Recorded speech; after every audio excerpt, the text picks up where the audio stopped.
After that, I went to bed and I woke up the next morning. Just like that, it was over. So that's a wrap on the poverty tour. The van did an amazing job. We still have 1,100 miles to go. This guy's going with us. This guy's going with us here. And I'll have a whole story for you guys here in a little bit. So that's it. Peace. But you know, it didn't really end there.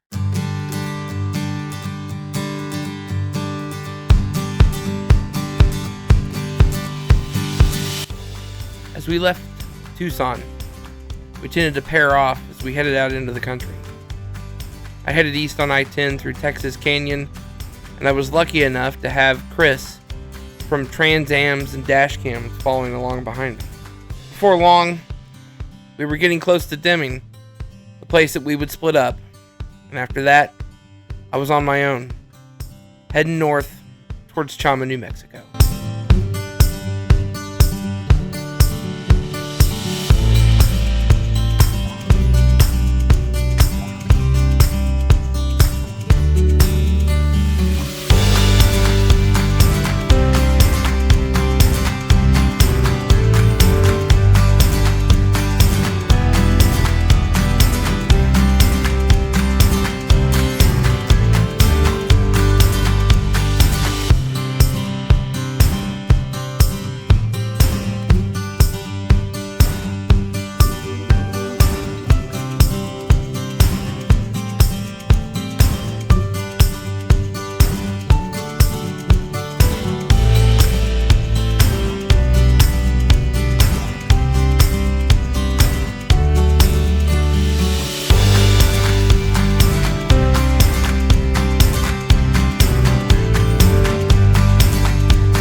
As the sun set over the San Juan Mountains, I prepared myself for a brisk evening in Chama, New Mexico.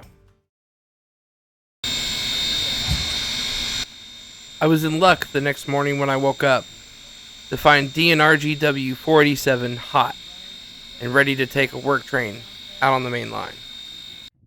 As any good foamer would, I positioned myself out at the crossing north of town just in time to get the train coming back from its second trip of the day.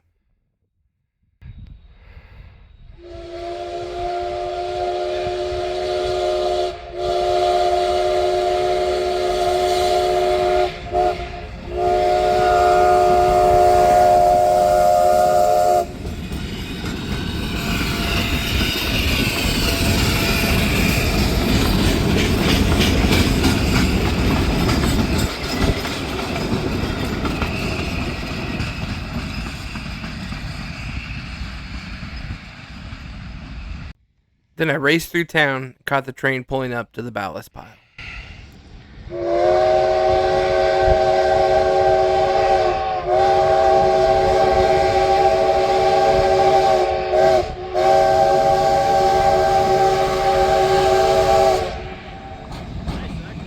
Right now.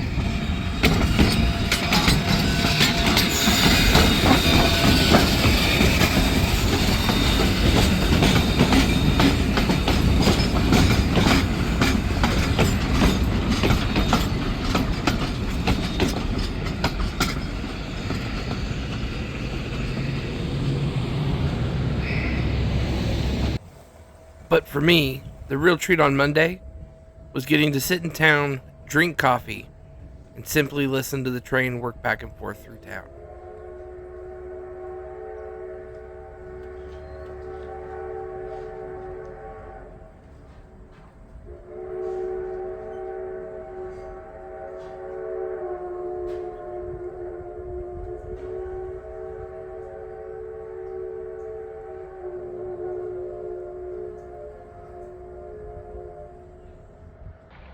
On their fourth trip of the day, I went down to the ballast yard to catch them leaving fully loaded and heading back up the hill to dump the next load.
After that, I raced back through town to the first crossing just north of town so that I could get a good shot of the train fully loaded, powering up the hill.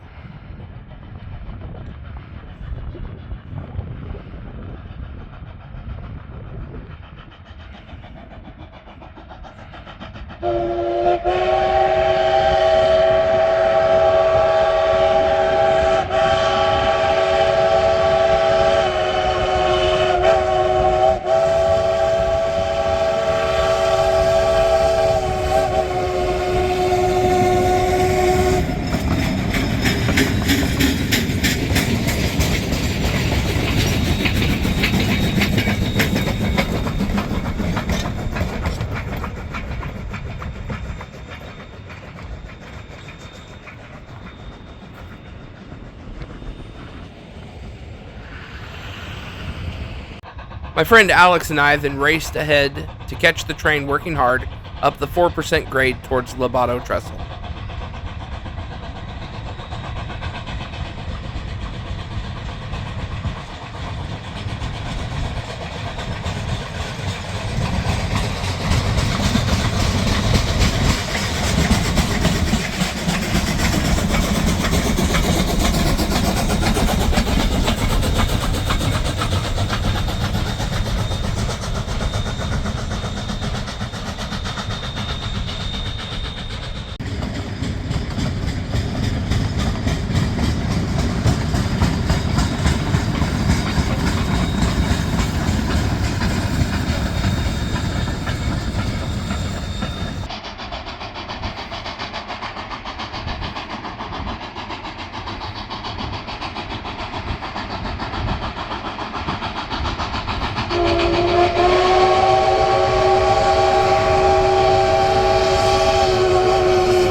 And then we watched patiently as the crew made their final drop of the day.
As the train disappeared behind the rise, we decided to head back south and position ourselves to catch the train heading back to town. And with a downhill grade of 4% and 3 empty hoppers, there wasn't a whole lot of work for the 487 to do except to simply glide back home.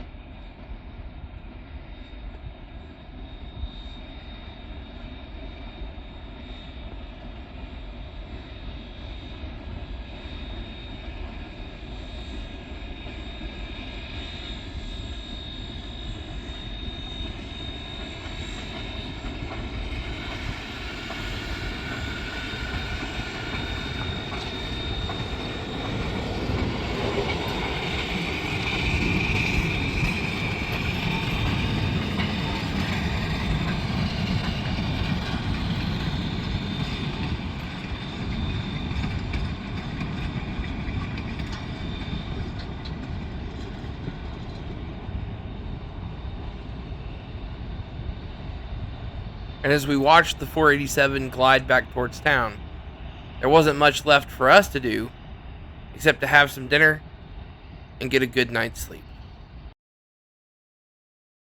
Good morning. We're in Chama, New Mexico. Look at this sunrise.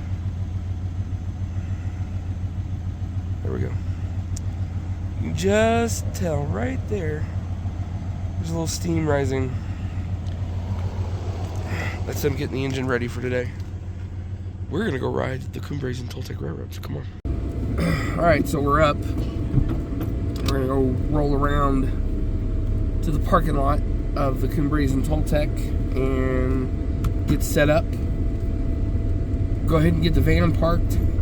My friend who works here caught me tickets to ride, and I thought it would be perfect for a video. So that's what we're gonna do. It was still very early in the morning, just about 7 a.m. And although the hostlers in the shop were busy getting the engine warm for the morning, the yard, the depot, all of it, it was still quiet. Nobody was moving around.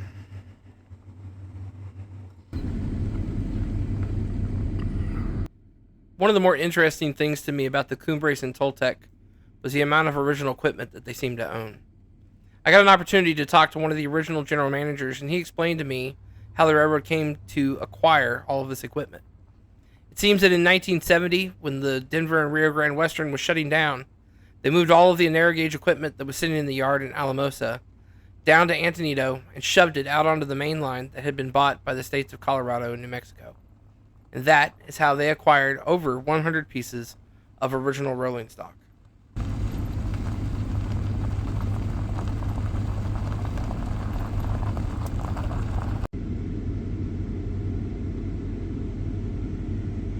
The deer in town were incredibly brazen. Just the day before, I had watched one meander across Main Street from one side of town to the other.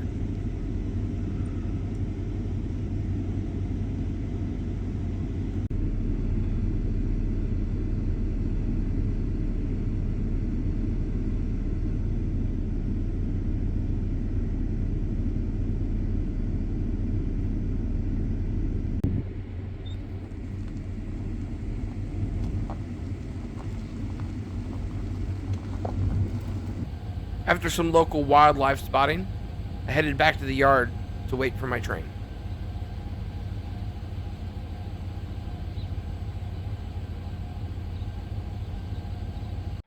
For me, there's always been something magical about a sleeping railroad. But with permission, I was able to go and get a look at our morning's charge just waking up. There'd be no rest for the weary, unfortunately, as Denver and Rio Grande Western number 487, fresh off of work train duty yesterday, would be leading our train up and over the mountain to Antonito, Colorado. Built in 1925 by Baldwin Locomotive Works of Philadelphia, Pennsylvania, the 487 is a narrow-gauge K36 steam locomotive with a tractive effort of 36,200 pounds and is an outside-frame designed locomotive, meaning that the driving wheels are placed between the two chassis frames. but the cylinders, driving rods, counterweights, and valve gear are on the outside. 9 out of the 10 original locomotives built in the 480 series have survived in preservation, with 5 being owned by the Cumbres and Toltec, and 4 being owned by the Durango and Silverton Narrow Gauge Railroad. As for the 487, after being retired in 1962, it was traded to the Cumbres and Toltec Scenic Railroad in 1970 and restored to service. In 2021, the engine was taken out of service to be converted to oil, which was completed in June of 2025. Having greeted our charge for the day, I made my way back to the depot to enjoy the silence before the excitement.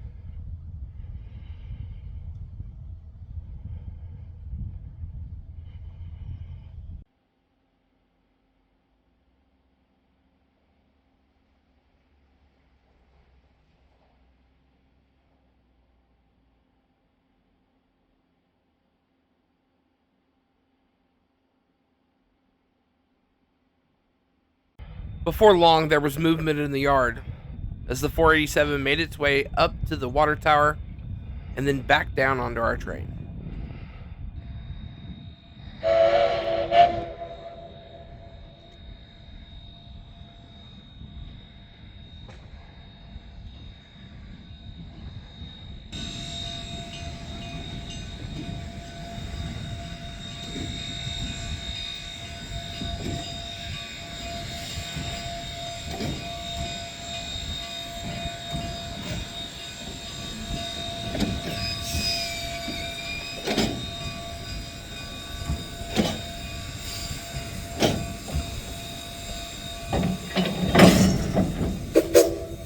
Then it was simply time to enjoy the sounds of a steam engine in waiting.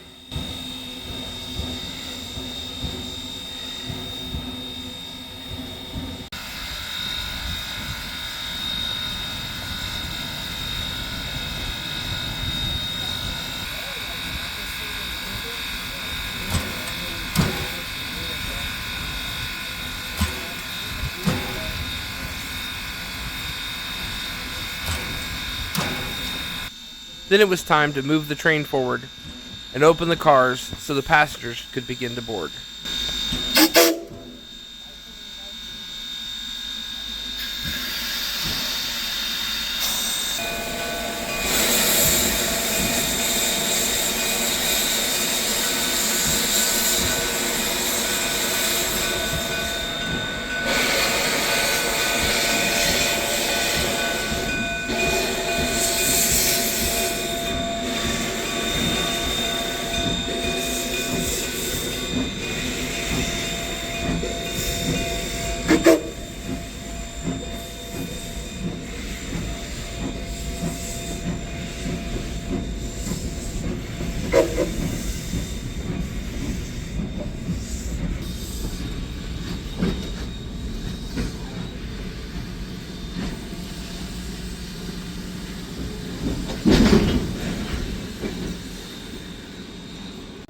Unfortunately, video of me boarding the train and our departure from Chama, New Mexico has been lost. So we now join the rest of the passengers on the open platform car to listen to the 487 work its way up towards Cumbres Pass.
From the open air car, I moved up to the first car behind the locomotive, stepped out onto the platform, pulled out the camera, and started recording.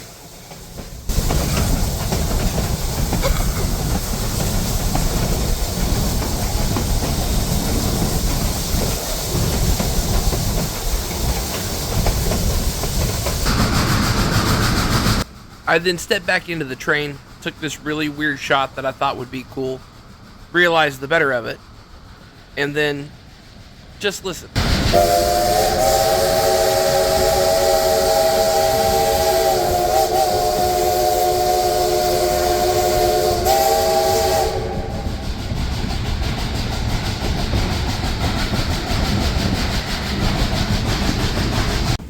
At Lobato siding, we passed the track crew, working hard to lay in the ballast that was dumped yesterday.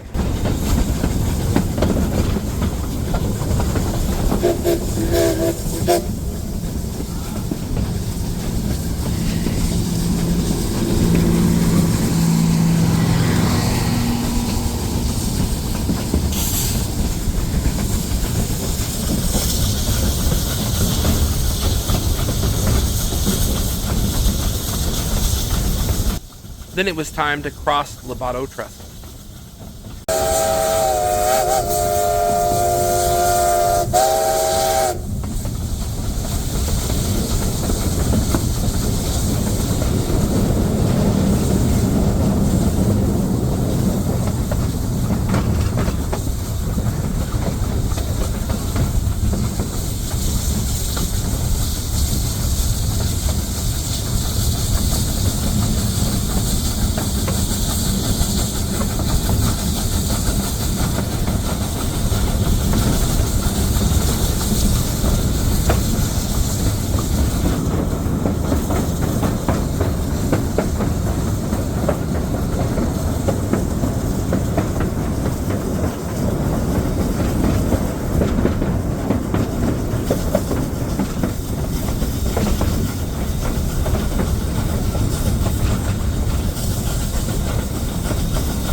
Smoke and steam hung heavy in the cool morning air as we continued our climb to Cumbres Pass.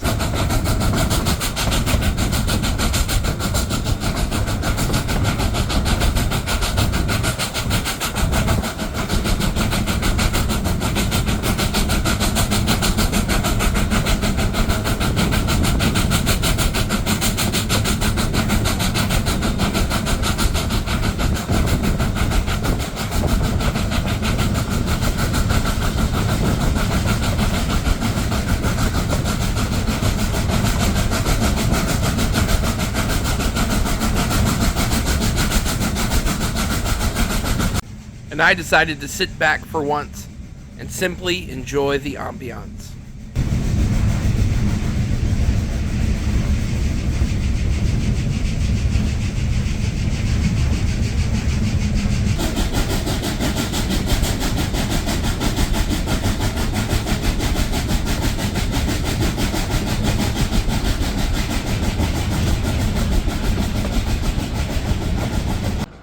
Then it was back to the open-air car for a better view of the 487 working upgrade. Good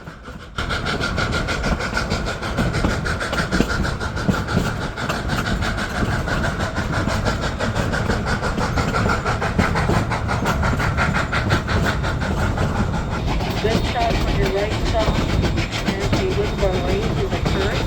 Intervals will be crossed at the same time. Colorado.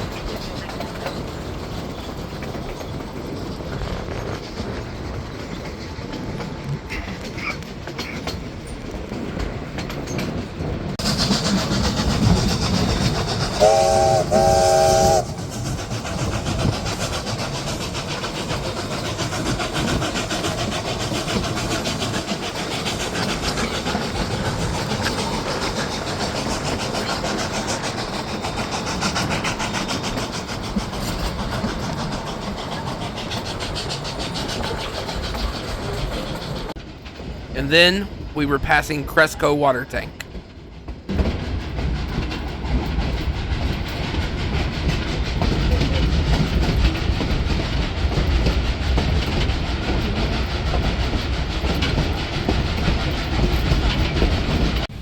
Back in my seat at the front of the train, I was in awe at the power of the locomotive, the beauty of the landscape, and how they interacted with each other.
As we closed in on Cumbres Pass, I stepped back out onto the platform to get a good view of 487 working very hard to get us to the top.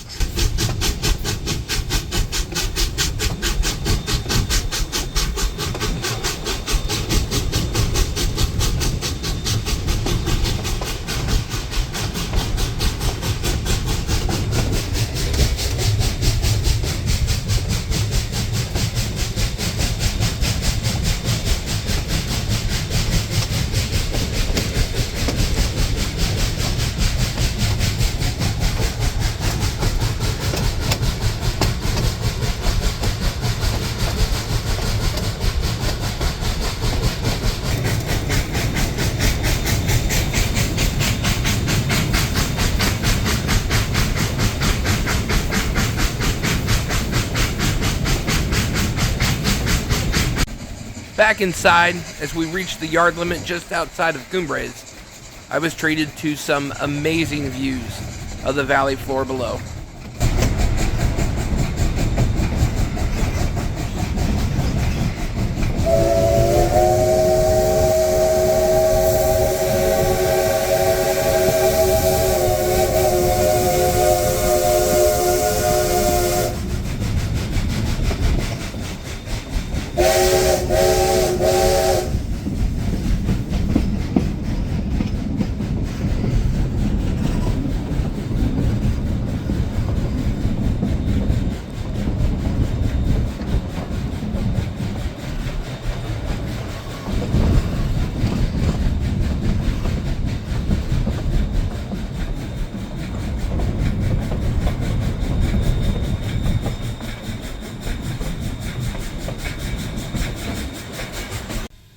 Cumbres, we made our last water stop, as it was all downhill from here to Antonito.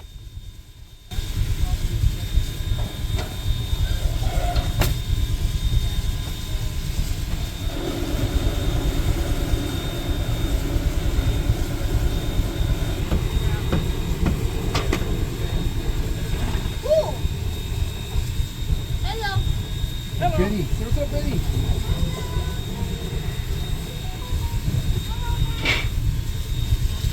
Where's Maximilian? You see him? Yeah. Fill in the water. No, it's just always like the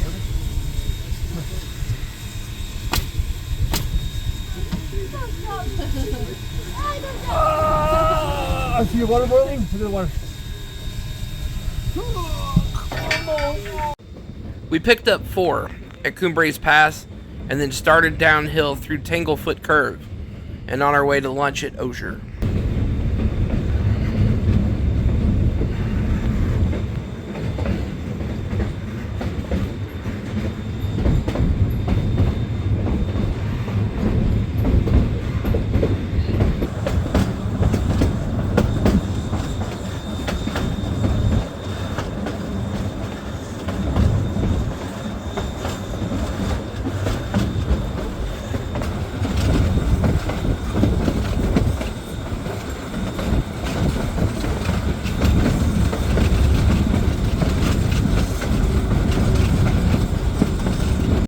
And like always, we could count on the fire crew to make sure we weren't causing problems behind us. With the engine easing the train down grade towards Antonito, there wasn't anything really left to do but to sit back and simply enjoy the scenery.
At milepost 320, we crossed over Cascade Trestle, the highest trestle on the Cumbres and Toltec Scenic Railroad.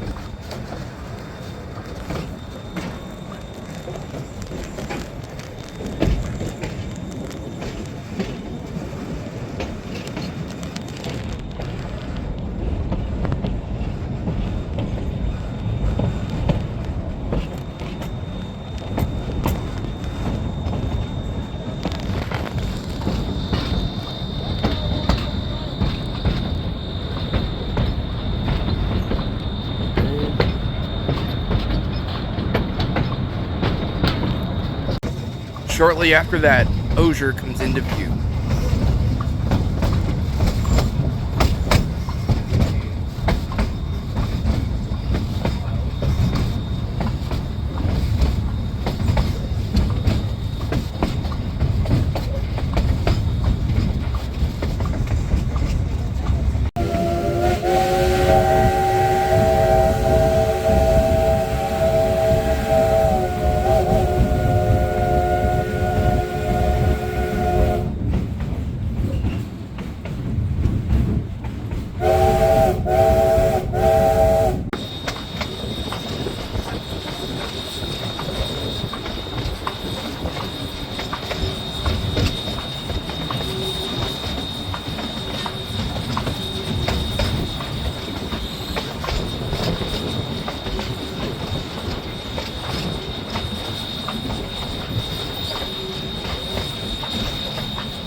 Distracted at lunch by my fellow riders, when I came out, I didn't have a whole lot of time before my train left. I thought about walking down to look at the Depot Museum and the other buildings, but realized that I just needed to get on my train. Luckily, the trains are labeled with each direction that they're traveling. So if you know your final destination, you know which train to get on.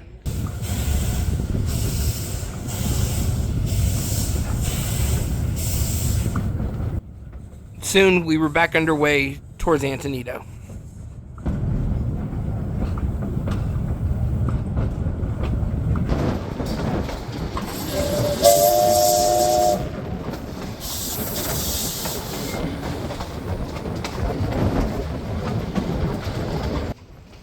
As I watched the other train pull away from Osier, I caught a glimpse of another time, back when this line was alive with travelers and this was the only way in or out of the area. For just a moment, it felt like I was seeing it the way they did, when the world still moved by rail.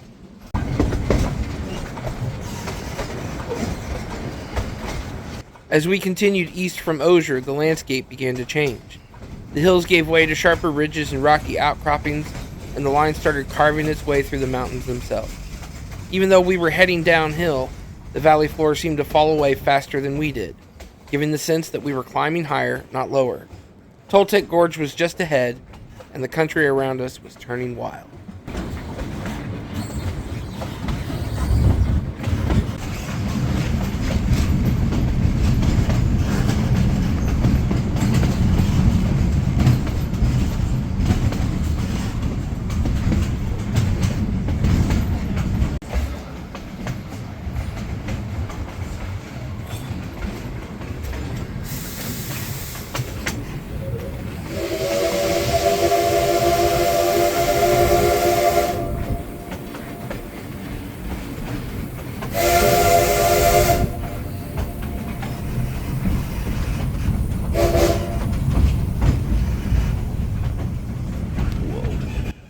At milepost 315, we entered Rock Tunnel, adjacent to the Toltec Gorge.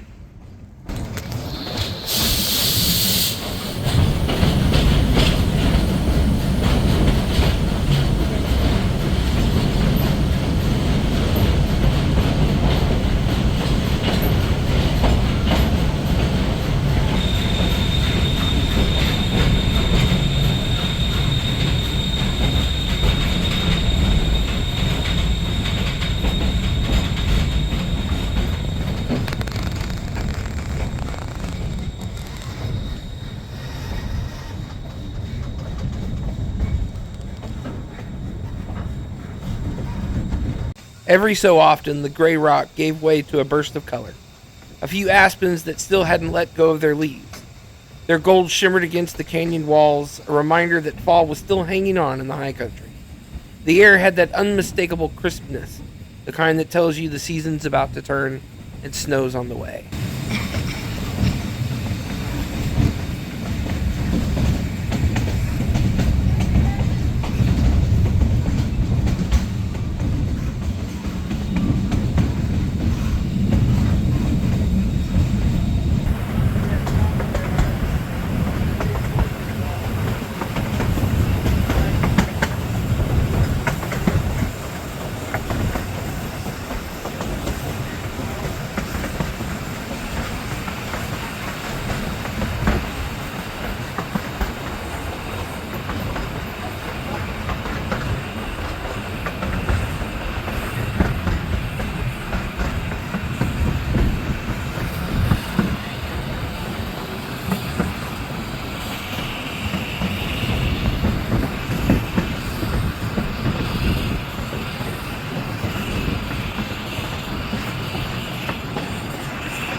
Riding along the mountaintops with the valley floor more than 400 feet below, the scenery on the east side of Osier was nothing short of spectacular. Rugged, open, and vast, in truth, it was even more impressive than the western climb. Moments like this made me grateful I chose to ride the whole way from Chama to Antonito, because this view alone was worth the trip.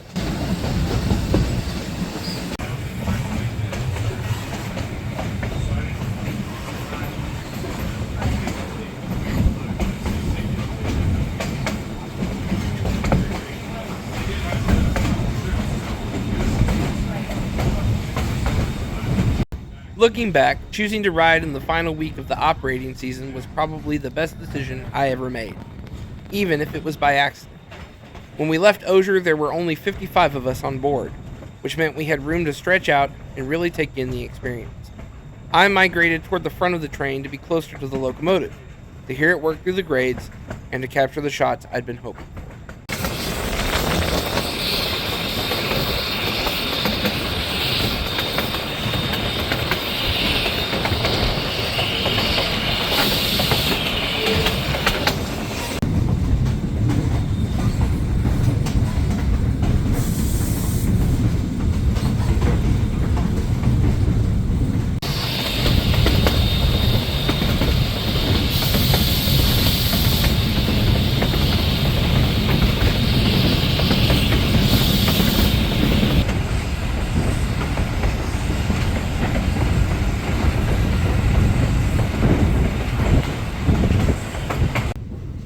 As we started closing in on Antonito, the train began to pick up speed. The pines thinned out, giving way to open country, more scrub brush, and more desert air. You could feel the change, not just in the landscape, but in the crew too. Home was close now, and the engine seemed to know it.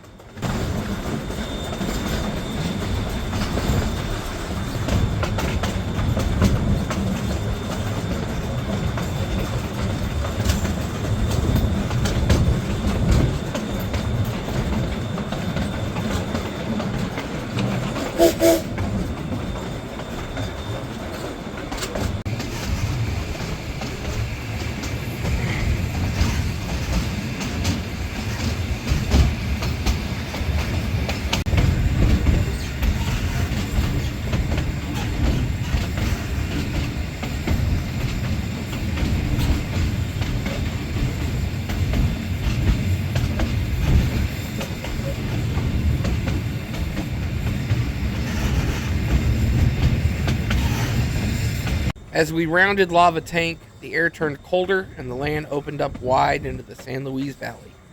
The mountains fell away behind us and the rails began to meander out toward the horizon. I stepped out onto the platform for one last look, a final glimpse of the line before the journey came to an end. The change in scenery gave me a real sense of travel, like I had truly gone somewhere. And as we arrived into Antonito, I felt the same quiet relief that passengers must have felt here in the 1880s. When the train was more than just a ride, it was a way of life. In the hustle and bustle of everyone getting ready to leave the train, I failed to capture our final stop in Antonito. By the time I realized what had happened, I was already on the bus. The scenery outside was still just as spectacular, but it wasn't nearly as comfortable as an almost empty train with the freedom to roam wherever you pleased. Well, I just got back in the van. I absolutely do not have time to stop or slow down. I've got to be back in Texas by tomorrow evening for some business. So we are out. Absolutely an incredible ride. The east side of the Cumbres and Toltec, I think, doesn't get enough credit. Everybody said ride the west side because of the grade, and you'll hear the engine, work real hard and everything. And I did hear that. But Toltec Gorge was fantastic, and I said wow more times on the east side past Osier than I did on the west side at all. So if you guys are up here in this way, this way or whatever, take a ride on this and go all the way. There's a bus that brings you back. It's an all-day trip, but it's totally, totally worth it. Until then, peace.